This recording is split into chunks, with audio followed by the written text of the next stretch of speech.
Mga kaibigan, welcome back. Ito, napakadami natin pag-uusapan dito. Yuki Kawamura versus Gilas sa Asia Cup. Team Cone tinanggihan ng tune-up games dahil ayaw ma-scout. At Dylan Harper sa drop behind the scene, binida ang pagka-Pinoy. At marami po tayong updates dito kay Kai Sotto, nagbalik na ng Pinas. At malaki po ang kanyang inilaki at binigat 7 kilo palag-palag sa banggaan sa kanyang pagbabalik. Simulan po natin kay Dylan Harper. Kilala nyo naman po ito mga kaibigan. Ito po yung Phil-Am na top prospect sa NBA, magpapadrop ngayong June. Siya po pala ay projected na second overall pick sa mismong mock draft ng NBA. Nagkaroon po pala mga kaibigan ng behind the scene video road to the draft. Ito ngang player na ito dito sa Slam. At ito nga po ay pinakita ang training ni Dylan at interview sa kanya at pati na sa kanyang pamilya. Puro Pinoy. Yung tita niya andito sa video, yung kanyang ina, pati na ang lolo't lola. Natuwa ako after ng training, sinabi ni Dylan na pupunta siya sa lola niya to get some food. Sinabi pa niya ang paborito niya daw na adobo. Finished working out, we're on the way to my grandma's house to go get some food. My favorite dish, chicken adobo. Pagdating ni Dylan sa bahay ng kanyang lola, luto na pala ang kanyang paboritong adobo. The adobo is for Bill. Adobo's for me. The adobo's for me.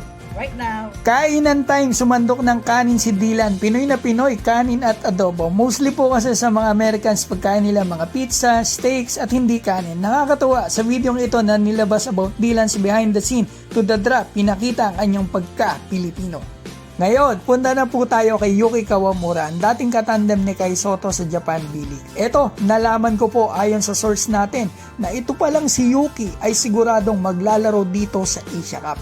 Hindi po magkakamali yung source natin na yan mga kaibigan. At posibleng-posible po pala na makakalaban ng Gilas ang Japan at si Kawamura dyan sa Asia Cup. Dahil ang mag-number 1 po sa standing sa Group B ay makakalaban yung winner ng second sa Group D versus third sa Group C. So kapag po nag-second tayo sa Group D at tinalo natin yung third sa Group C, ang makakalaban po natin ay yung number 1 sa Group B. Kitang-kita na, Japan yan.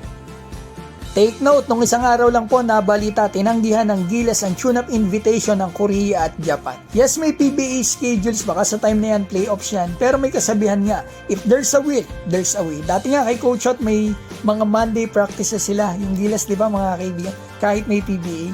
At baka mamaya dito po sa atin ang venue ng tune-up, so doable. Pero talagang baka ayaw lang ni Coach Tim na ma-scout sila ng Japan at Korea na posibleng makalaban ng Gilas sa quarterfinals.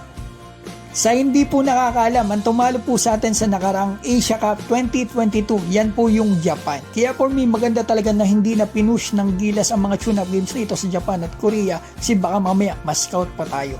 So eto na po ang updates natin kay Kai Sotto. Nakita ko po sa post ni Coach Mel Lantin, maraming salamat po. Eto, may rehab at strengthening session si Kai ngayon sa P21. Nasa Pilipinas na pala ang ating pambato na si Kai Sotto. At eto po pala mga kaibigan si Kai, doon sa appearance niya before noong nakarang araw sa Koshigaya, ang dami nag-comment, lumaki daw po ang katawan ni Kai. Yan, nakikita natin yung mga comment. Kita rin naman natin. So 3 to 4 times a week po kasi ang grind ni Kai Sotto kay Coach Mel ng P21. Kaya ang ganda ng improvements ng katawan niya. At ang sabi po sa akin kanina nung Japanese source natin at tinanong ko, lumaki daw po talaga si Kai at bumigat ng 7 kilo. Before daw po sa Koshigaya, 111 kilograms si Kai at ngayon daw po ay 118 kilograms na si Kai. Para pagbabalik daw po nito mga kaibigan ay handang-handa si Kai sa balyahan, banggaan, mabigat at hindi madaling itulak.